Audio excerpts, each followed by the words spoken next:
On July 19, 1989, United Airlines Flight 232 lifted off from Denver's Stapleton Airport under a bright summer sky, its DC-10 engines humming with the confidence of decades of aviation progress. And for the first 44 minutes, everything felt routine. Passengers settling into seats, children pressing faces to windows, flight attendants preparing service, and Captain Al Haynes chatting calmly with his crew, unaware that the next few minutes would plunge them into one of the most impossible emergencies ever recorded in aviation history, an event that would test human skill, luck, improvisation, teamwork, and pure will to survive.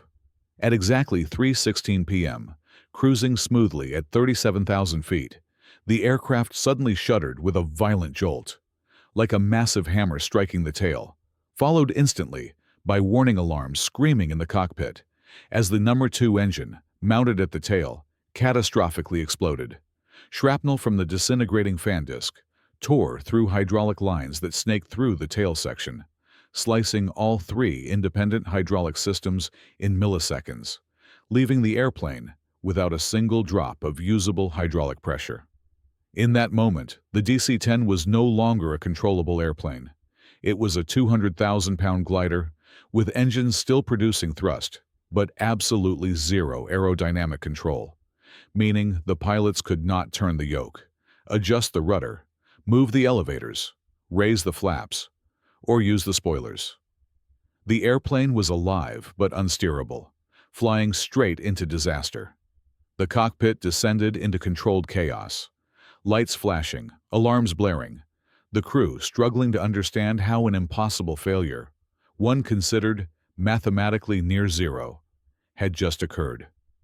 As the aircraft began to yaw right and pitch down into an uncommanded rightward roll, Captain Haynes, First Officer Bill Records, and Second Officer Dudley Dvorak fought to regain control, but the flight instruments responded like dead weight.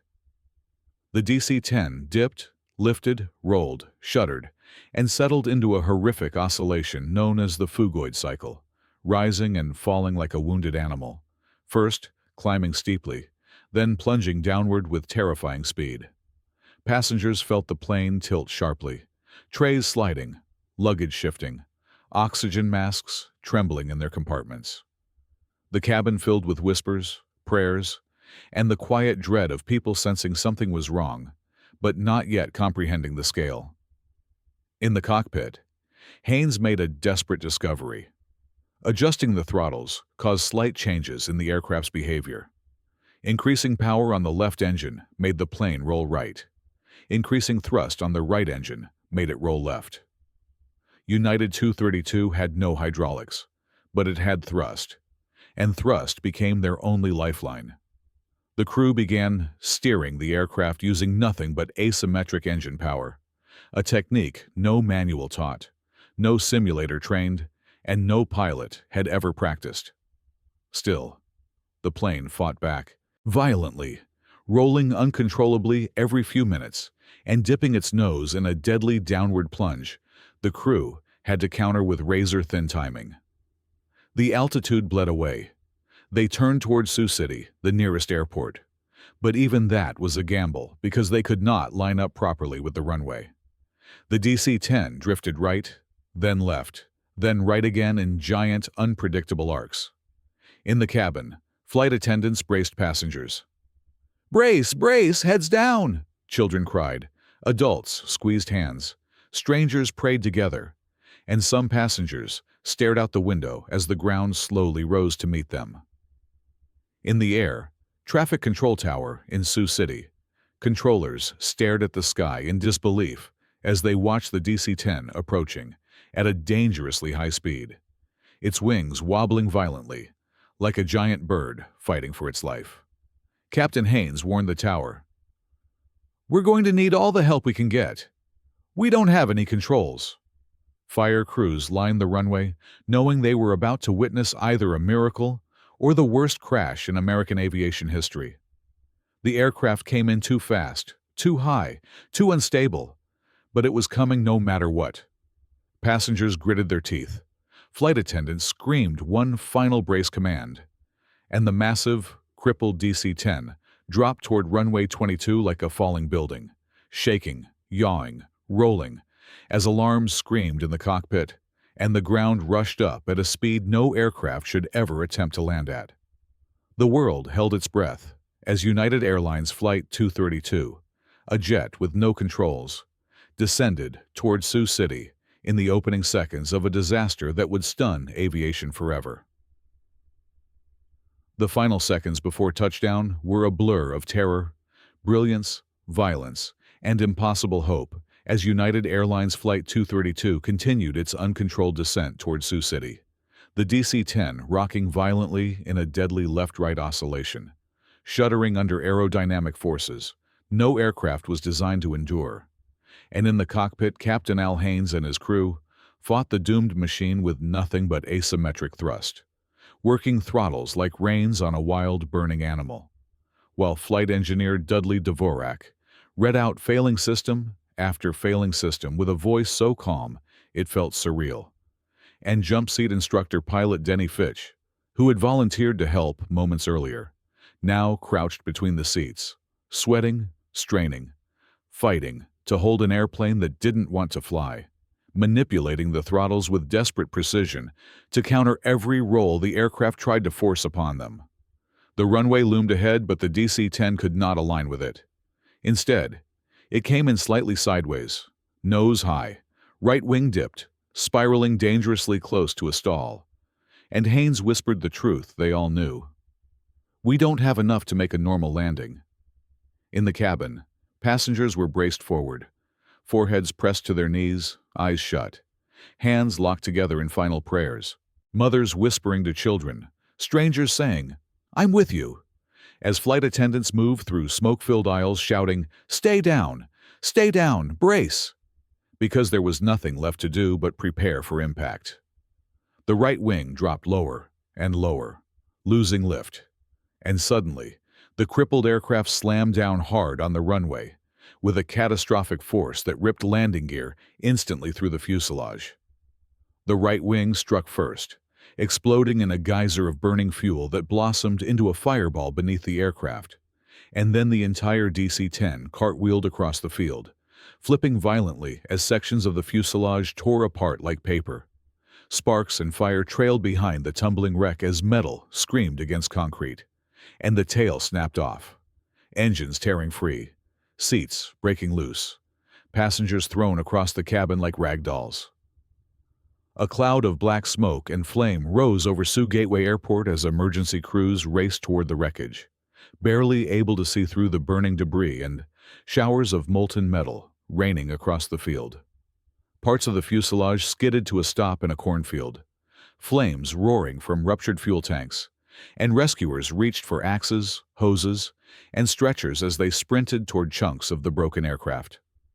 Then, miraculously, one section of the cabin, row 1 through midsection, remained intact enough for people to climb out, and survivors began crawling, limping, screaming, and stumbling into the open air, faces covered in soot and blood, clothes torn and burning, children crying for parents, and parents screaming names of loved ones still trapped inside. Firefighters hacked through twisted metal to reach pockets of survivors, while explosions erupted all around them from rupturing fuel lines. One firefighter described it as fighting a fire inside a volcano, while another said he could feel the heat melting the paint off his helmet. Incredibly, even though the crash looked unsurvivable, people were emerging, stunned, burned, injured, but alive. Meanwhile, in the cockpit wreckage, Al Haynes was conscious, trapped under shattered instruments, surrounded by fire and smoke, but alive, and as rescuers pulled him free, he asked about his crew before himself. Denny Fitch was found unconscious, gravely injured, having fought the plane to the last millisecond. Of the 296 people on board, 184 survived. The fact that even one person lived was considered a miracle by every investigator who examined the wreckage. In the hours that followed, triage tents filled with victims suffering from burns, fractures, internal injuries, and shock. Medics worked at a frantic pace, some crying as they treated small children, others carrying unconscious survivors who had somehow been thrown clear of the fuselage during the cartwheel. Reporters arrived, stunned by the sight of a DC-10 scattered into dozens of pieces across a cornfield. And as the nation watched live broadcasts, Americans were stunned to learn that anyone had survived it all. But even in the chaos, a deeper truth began to emerge. That United 232, despite total hydraulic failure, had been flown with extraordinary skill, communication, calm, and teamwork. Pilots around the world watched the footage in awe, knowing that what Haynes, Records, Dvorak, and Fitch accomplished, keeping a dead airplane flying for 44 minutes and bringing it to an airport instead of crashing in a populated area, was human performance at the absolute limits of what a person can do. And for survivors, as they lay in hospitals, some burned beyond recognition, some broken but alive, and others traumatized into silence, the question echoed across their minds. How had they survived something that no airplane was ever meant to survive?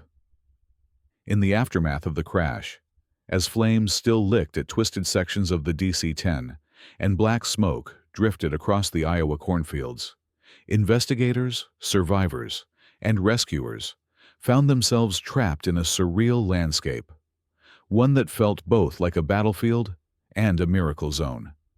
Because despite the violence of the impact, despite the cartwheeling fuselage, despite the explosions and fire, dozens upon dozens of passengers were walking, crawling, or being carried away from wreckage that by all logic should have killed everyone on board. And as emergency crews tore open shattered fuselage panels with hydraulic cutters and hand tools, pulling screaming survivors from holes blown out by the crash, aviation investigators from the NTSB were already landing nearby, stunned at the sight before them. A wide scar carved into the earth, debris stretching nearly a mile, pieces of wing and cabin strewn across fields, the main fuselage lying broken open like a giant crushed shell, its interior exposed to sunlight for the first time not by engineers, but by unimaginable violence. Early interviews with survivors painted a vivid and horrifying picture of the final seconds. The deafening roar of engines, the side-to-side rocking, the massive jolt when the right wing struck, and then the sensation of tumbling through fire as the plane rolled and disintegrated. Some had been thrown clear into the cornfields, miraculously alive, while others crawled from smoking wreckage, their hair singed, their clothing burned, their bodies trembling from shock. In hospitals across Sioux City, doctors raced to treat burns, broken bones, spinal injuries, and internal bleeding. Nurses cried upon seeing small children carried in by firefighters, and priests moved quietly between triage areas, offering prayers to families who were too overwhelmed to speak. Among the chaos, the story of the crew's heroism began to spread. How Captain Al Haynes had remained calm through an unprecedented failure. How First Officer Records and Flight Engineer Dvorak worked until impact to stabilize an aircraft that refused to obey them. And how Training Captain Denny Fitch, who had only been traveling as a passenger, fought the throttles with his bare hands, steering a dead airplane with the finesse of a surgeon, even as the cabin collapsed around him. Investigators soon discovered the truth behind the disaster.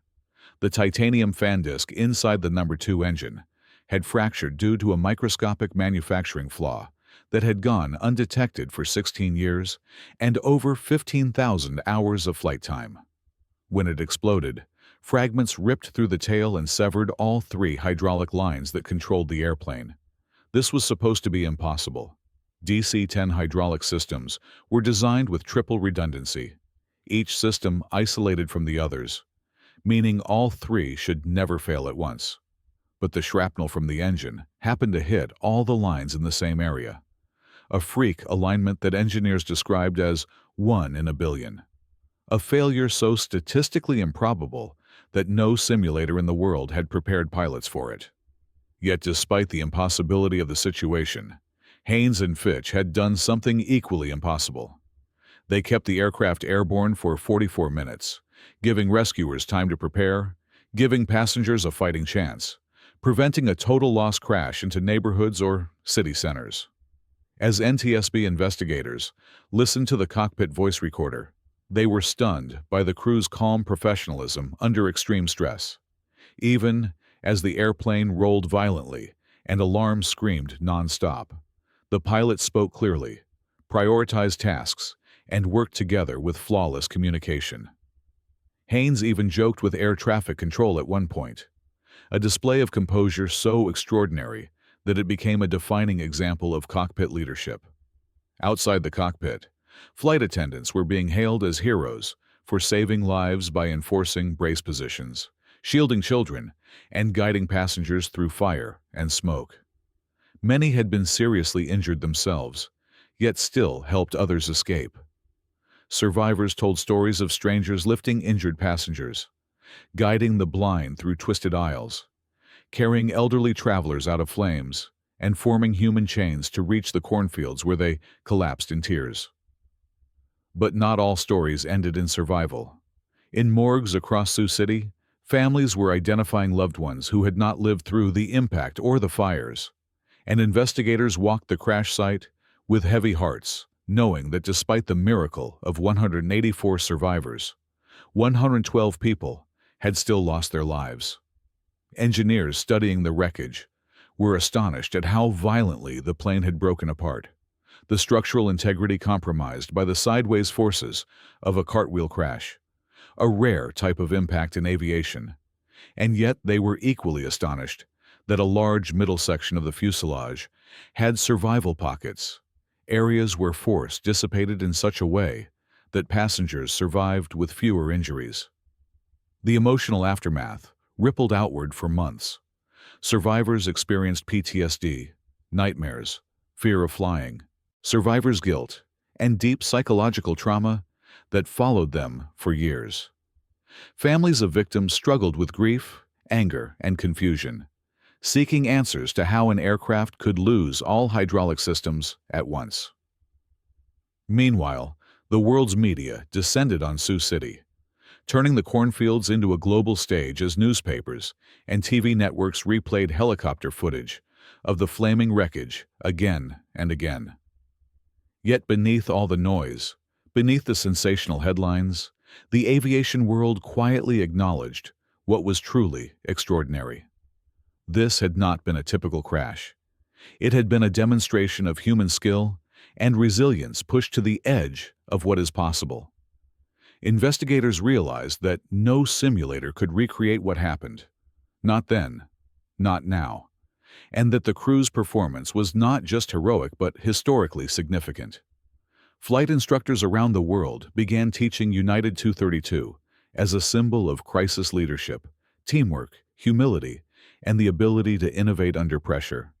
Survivors often returned to Sioux City during anniversaries, walking through cornfields where they once crawled for their lives, touching memorial plaques engraved with names of those who did not survive, and meeting firefighters who had pulled them from wreckage.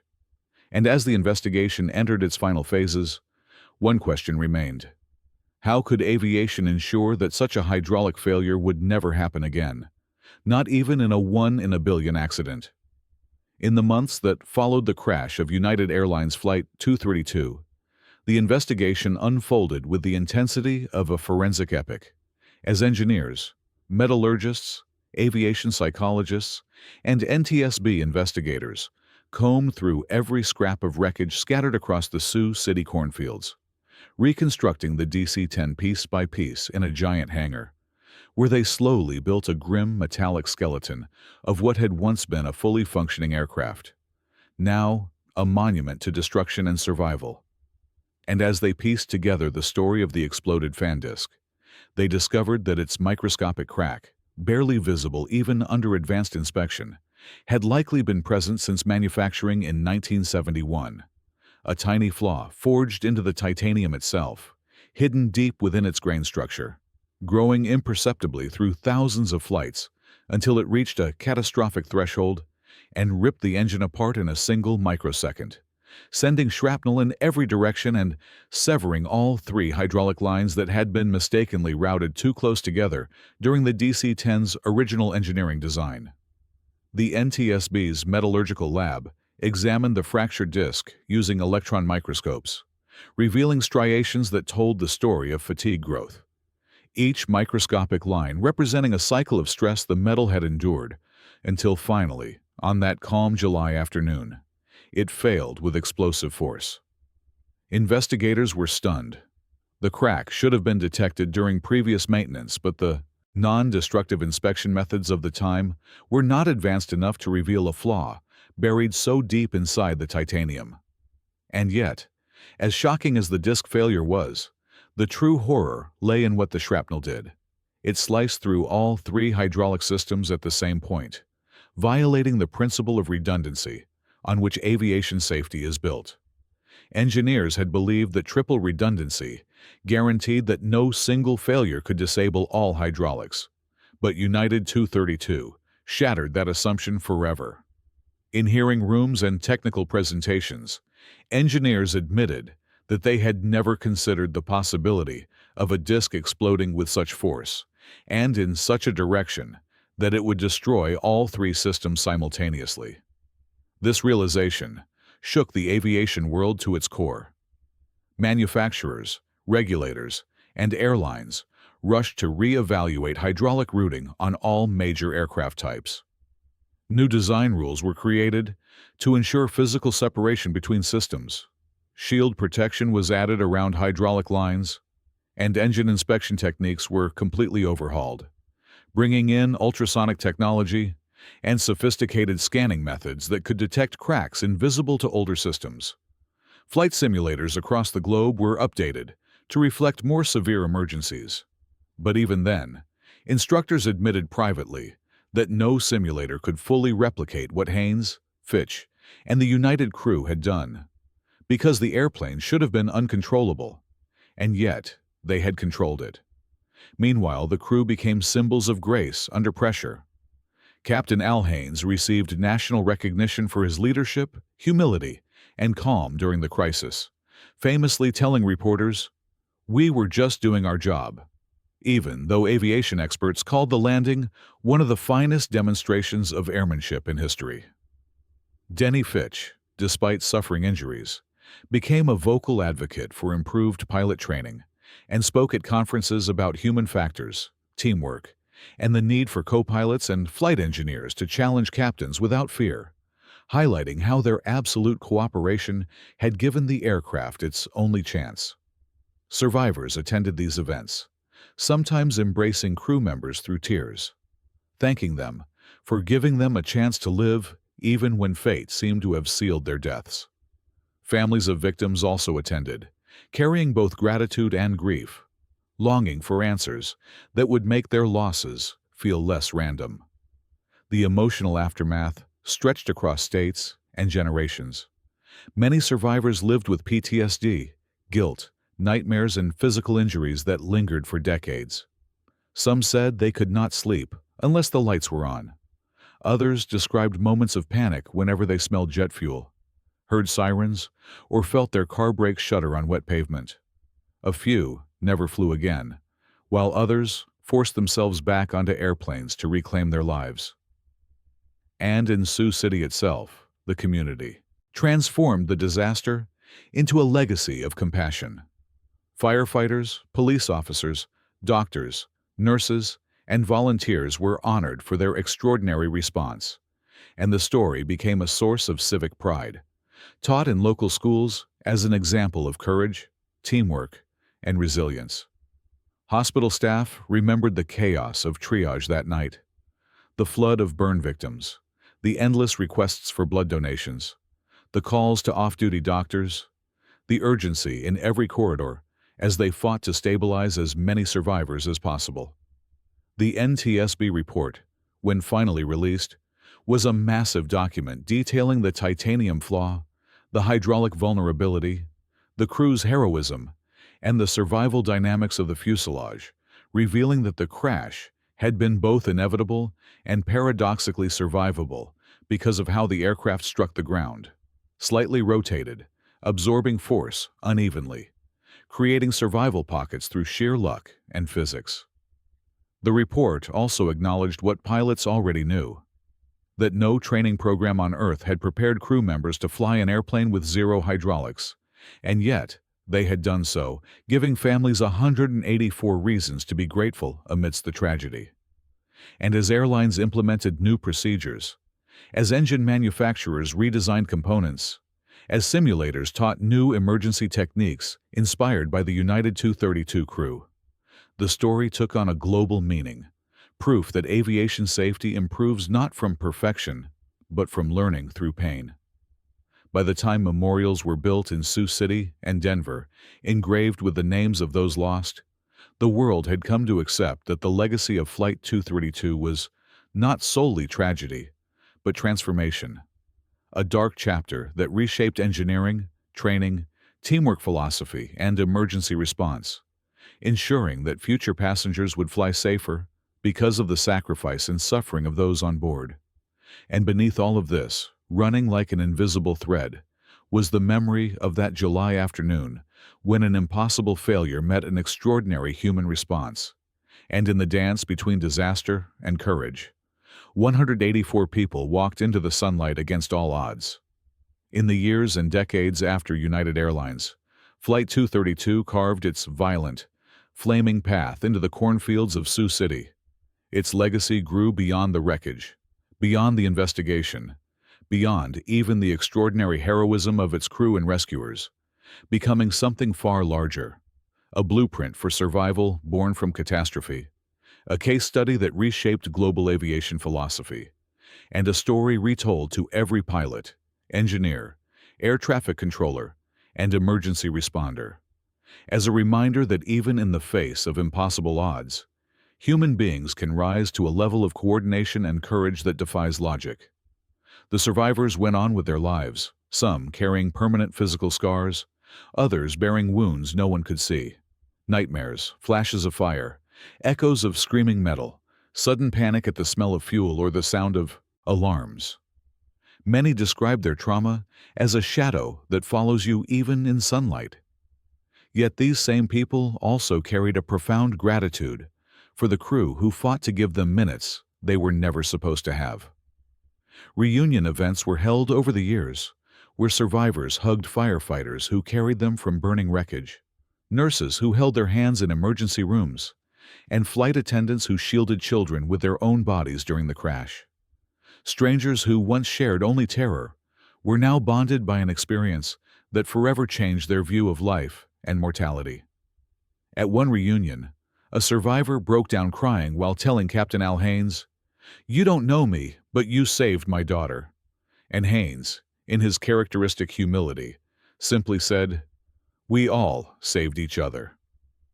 Haynes became a symbol of leadership, teaching crisis management around the world, explaining how teamwork, respect, and communication, not authority, held the crew together in those 44 minutes of chaos. Denny Fitch, despite his injuries, also traveled globally to teach pilots the importance of humility, adaptability, and shared control, emphasizing how every cockpit must function as a team, not a hierarchy. Their influence rewrote aviation training, embedding crew resource management deeply into every airline culture, transforming flight crews from rigid, top-down structures into collaborative decision-making teams capable of solving problems no manual covers. Engineers, too, carried the lessons of Flight 232 into the future. Titanium forgings underwent stricter inspection protocols. Engine design philosophy shifted to eliminate shared vulnerabilities, and hydraulic system architecture on commercial aircraft was redesigned to ensure that no single fragment, no matter how violently it tore through an engine, could ever again disable all hydraulic systems at once. In aviation schools, the United 232 case became legendary, not as a tragedy alone, but as a near miracle of survival and problem-solving. Instructors played the cockpit voice recorder for new pilots, letting them hear the calm voices of professionals navigating what should have been an unsurvivable scenario, showing them how discipline, communication, and emotional control can slow down panic and bring order to chaos.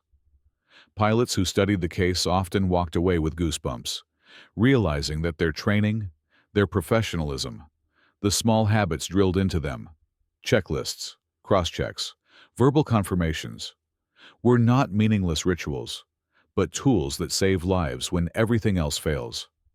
Meanwhile, Sioux City embraced the victims and survivors as part of its own history.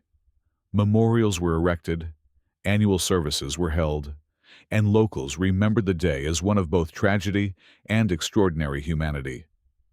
Firefighters recalled running into burning wreckage with nothing but instinct and adrenaline, while doctors remembered treating patients through tears as they worked in overfilled emergency rooms.